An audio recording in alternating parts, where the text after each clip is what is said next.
When an avoidant truly loves you, they don't say it, they don't show it, but they stay, and it's in that silence you fail to realize you're being loved in one of the rarest ways possible.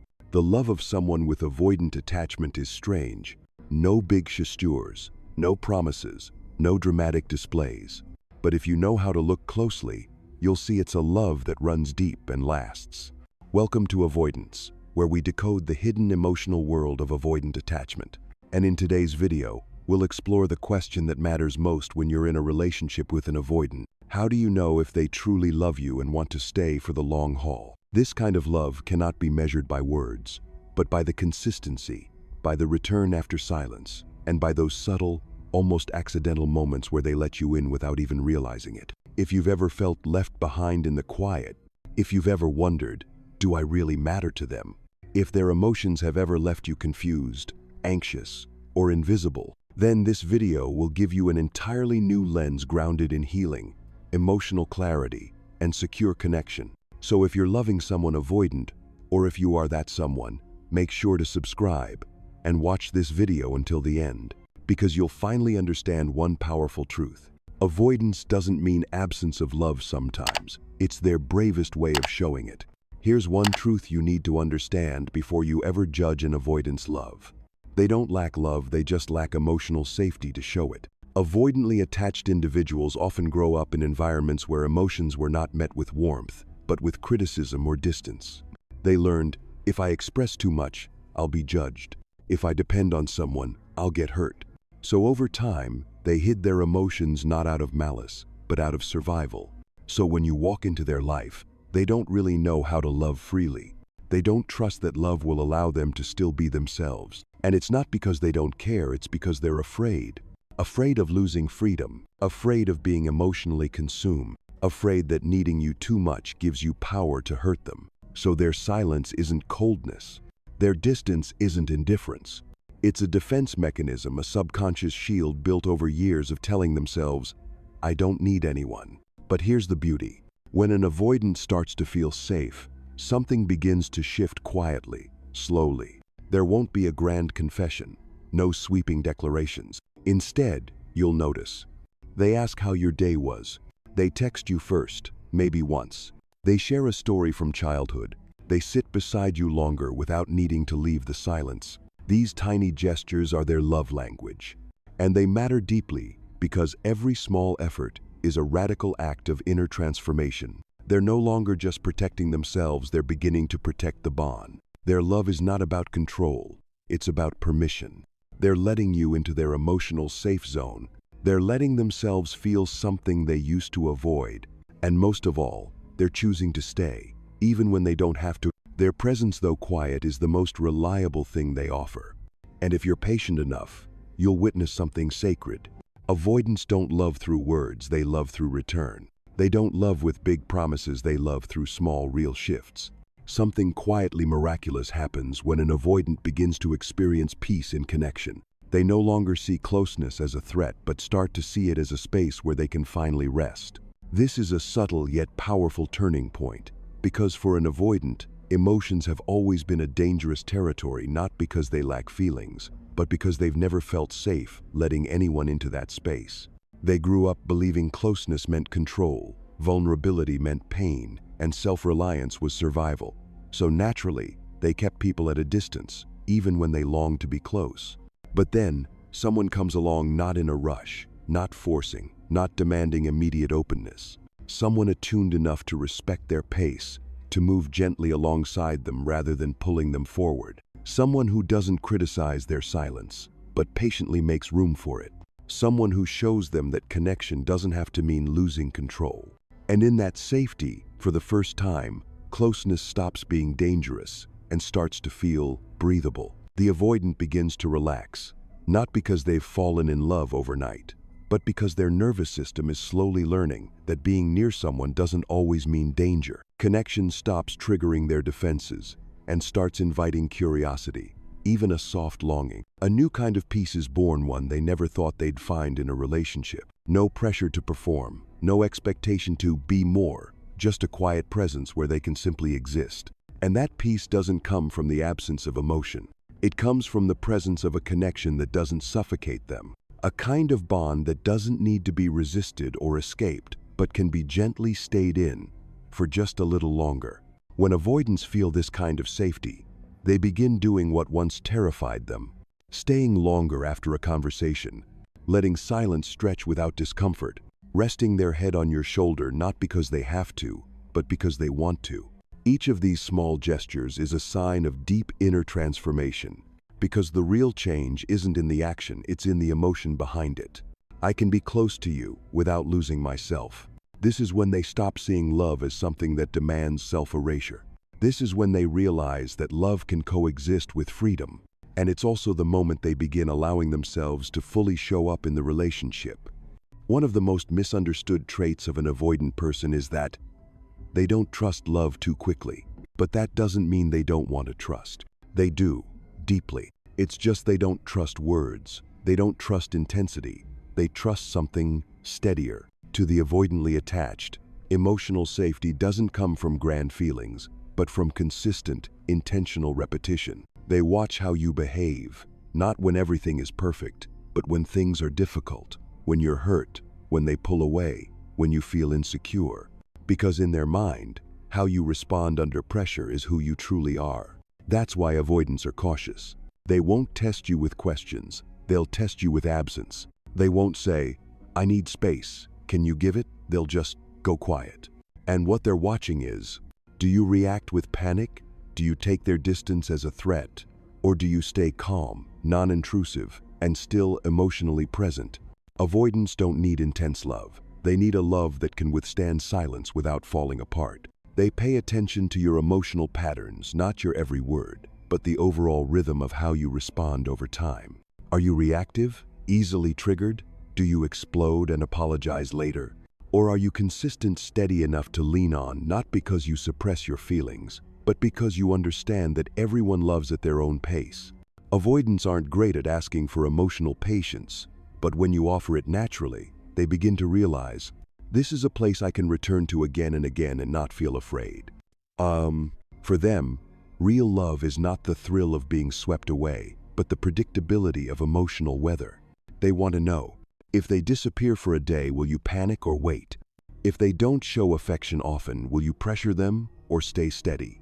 If there's conflict, will you try to win or try to understand? It's these unspoken answers that they absorb, and slowly, they start building trust like someone building a house, brick by brick, from stability. Avoidants don't choose places with flashing lights. They choose places with steady warmth. Not too much, not too little, not dramatic, but always there.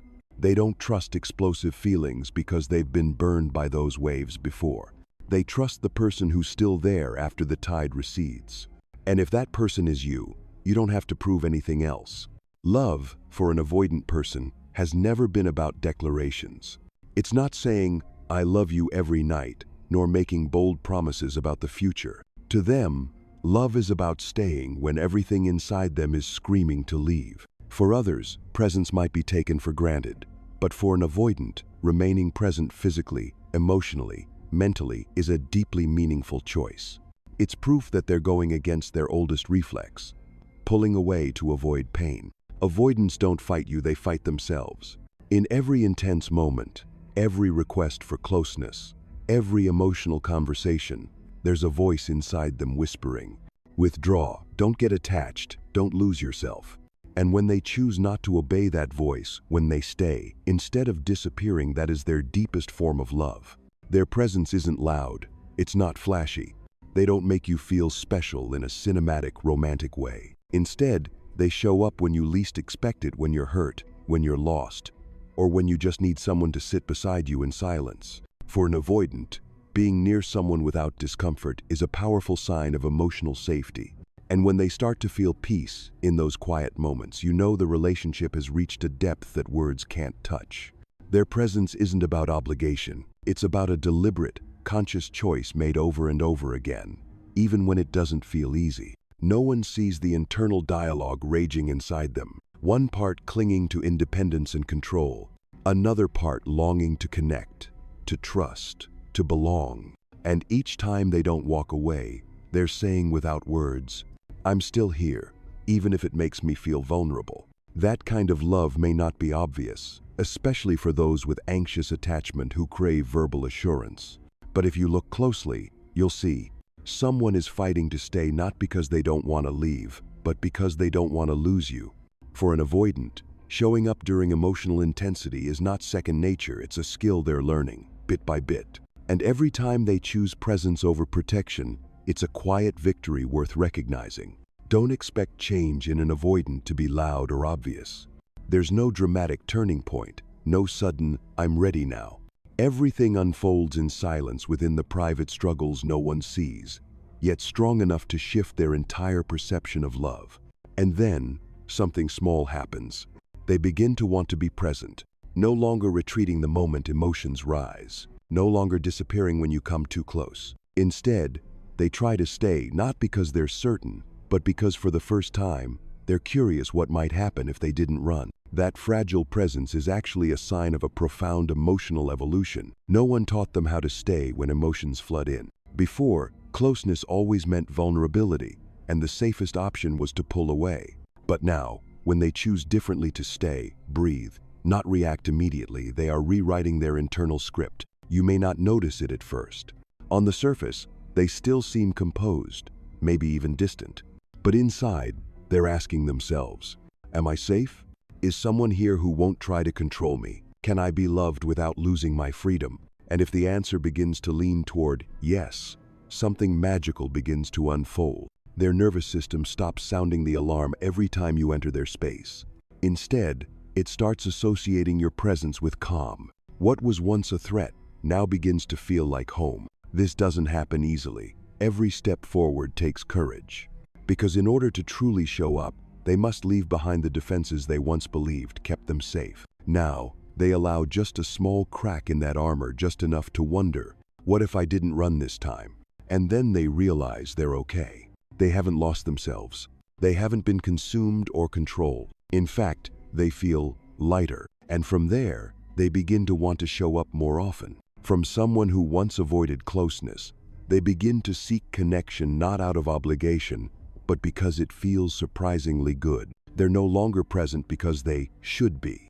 They're present because you've become part of their emotional safe zone. This kind of presence, even if still cautious, is the first draft of what it looks like when an avoidant learns to love with presence. And it's a quiet journey, but one that has the power to transform everything. There's a quiet shift that happens deep within an avoidant person's psyche, and when it does, it marks a powerful turning point in their emotional development. They no longer need so much space. Not because they've changed who they are, but because the fear of closeness inside them has softened. Distance, once the only safety net they trusted, no longer needs to be held onto at all times. Because for the first time in their life, they feel safe while being near someone. This shift doesn't come through bold declarations, but through the smallest movements. They no longer disappear after every deep conversation. They don't need a week of silence to recover. They're no longer tense when you're around longer than usual. They stay, naturally. And that alone is a sign that their nervous system is no longer stuck in survival mode. You'll see them doing things that may seem ordinary, but for them, these are signs of profound change. Sitting beside you without being disturbed by the silence. Sharing random thoughts without fear of judgment. Smiling softly when you touch their hand, not flinching, not pulling away. The truth is, they're not tolerating your presence anymore, they're enjoying it. And that comfort doesn't come from you holding back or loving less. It comes from the quiet steadiness you've brought into their world, firm but gentle, present but not pressing. When avoidants feel emotionally safe, they no longer need space to escape you. Yes, space still matters, it's part of how they're wired, but it's no longer urgent. Now, your presence no longer overwhelms them, it soothes them. This change may surprise you. You're used to them needing distance, asking for time alone. But now they don't say anything, and yet they stay closer, more at ease. That's because, internally, the alarm system is turned off. They no longer see you as a threat. They no longer see love as something they must defend against. Instead, you become part of a safe zone. They're learning to expand. Your presence no longer requires caution, it becomes a space where they can exhale. And for an avoidant, that's nothing short of a quiet miracle. Because when someone who once saw closeness as danger begins to enjoy being near you, it's one of the clearest signs of deep psychological transformation. There's a quiet, sacred moment in every avoidance journey. It doesn't come with warning, and it's easy to miss if you're not paying attention. It's the moment they begin to share their inner chaos. No longer surface-level conversations. No more safe, neutral answers, but something deeper, a glimpse into their private storm. A painful memory, an unhealed wound, a confession of fear, or something as simple as, "Sometimes I don't even know what I feel anymore." That single sentence, no matter how brief, is one of the purest expressions of love they can offer. Not because they want comfort, but because, with you, they feel safe enough to be unguarded. Avoidants spend most of their lives holding everything together, orderly, composed, untouchable. So when they finally allow a piece of that inner disorder to spill out, it means the wall has started to crack. They're no longer ashamed of their emotions. They're letting you see what they once hid from the world. Most people would overlook it. They'd think, it's just a small story. But if you listen closely, you'll hear something fragile in their tone, a quiet trust forming for the first time. A trust deep enough to hand you the most delicate part of their soul. They don't say, "I love you." They say, "I used to be terrified of being left." They don't say, "I miss you." They say, "Some days I feel invisible, even when I'm surrounded by people." Those words may sound simple, but they are love, disguised as honesty. Because when an avoidant opens up, they're not just talking. They're giving you permission to see them. And that is the most courageous act they can offer. To reach this stage, they've fought countless fears of being judged, of being hurt, of being abandoned once more. But when you don't leave, when you listen without trying to fix, without analyzing, without offering advice, something inside them begins to soften. They realize, I can be seen and still be loved. And that realization is more sacred to them than any promise. Avoidants don't express smoothly. Their words often come out awkward, fragmented, sometimes with an apology attached. But beneath that hesitation lies a trembling heart, afraid, yet hopeful. They don't need your answers. They need your presence, calm, kind, and real. If you're there in that moment, know this: you are witnessing the highest form of trust. Because when an avoidant dares to let you see their chaos, you're no longer standing outside their fortress. You've been quietly invited in. No one announces it to you, but one day you'll realize the person who once kept their distance is now staying through the hardest moments. And that's how you know their love has moved beyond fear. Avoidants often pull away when conflict arises, when emotions intensify, or when closeness feels overwhelming. But when they begin to choose to stay, not because they're forced, but because they want to understand instead of avoid, it's a clear signal. They're not just in love with you, they've started to protect the relationship. This shift doesn't come with fanfare. They won't say, "I'll stay, I won't leave you." They just do. They lower their voice when you're hurt. They listen, even when they're unsure how to respond. They no longer walk away. Instead, they repair, awkwardly, but sincerely. This is the most mature form of love an avoidant can offer. Because to get here, they've had to override years of programming that said, when there's a problem, the safest thing is to walk away. Now, they begin to place the relationship above their defensive reflexes. They stop running. They stop protecting only their heart. They begin to protect the bond between you. And when that happens, their love enters a new stage. Love becomes a conscious choice, not a reaction. It's not loud. It doesn't aim to impress. They love in their own way, quiet, thoughtful, and existentially grounded. To an avoidant, real love isn't about losing themselves. They don't dissolve into the relationship. They integrate it as an extension of who they are. You're not the center of their universe, but you become part of their internal structure, a safe point they return to. Their love is not loud, but present. Not flashy, but enduring. Not promising, but consistent. They may not say, "I love you" daily, but they'll notice the small things, adjust quietly, and stay without needing to be asked. That silence is their love language. A kind of love that doesn't need to be proven with words, but shows itself in quiet, reliable presence. And if you're attuned, you'll feel the depth in the smallest gestures. A gentle, unhurried touch. A watchful glance when you're tired. A simple check-in, not poetic, but perfectly timed. Their love is not about having you at all costs. It's about preserving the connection through small but meaningful actions. It doesn't rise on emotional highs but deepens through time, through stillness, through the courage to be present without possessing. Because to them, deep love isn't about declaring it to the world, it's about quietly ensuring that the love survives in its own quiet, stable, enduring way. Healing doesn't happen because the avoidant changes overnight. It doesn't happen because you try hard enough to be the right one for them to stay. True healing begins when you see their journey clearly without abandoning your own. Loving an avoidant, without awareness, can slowly turn into waiting endlessly, giving silently, and sacrificing pieces of yourself to hold on to the connection. You might think, if I'm patient enough, they'll stay. But the truth is, you, too, deserve a place where you are allowed to stay. And that place no one can build for you. It must be built through your own loving boundaries. Loving boundaries aren't about walls or distance. They're about knowing what makes you feel safe, respected, and emotionally nourished. And when you're clear on that, you won't need to chase anyone, not even the person you love deeply. Healing happens when you're calm enough to realize they need time, but you also need clarity. They need space, but you deserve emotional closeness. They carry unhealed wounds, but your wounds deserve to be seen too. Only when both of you have the space to be yourselves without losing yourselves can love truly grow. And if you're loving someone avoidant, remember, you can't control their healing pace. But you can control how you love with understanding, with boundaries, and with compassion. And if you are the avoidant, know this.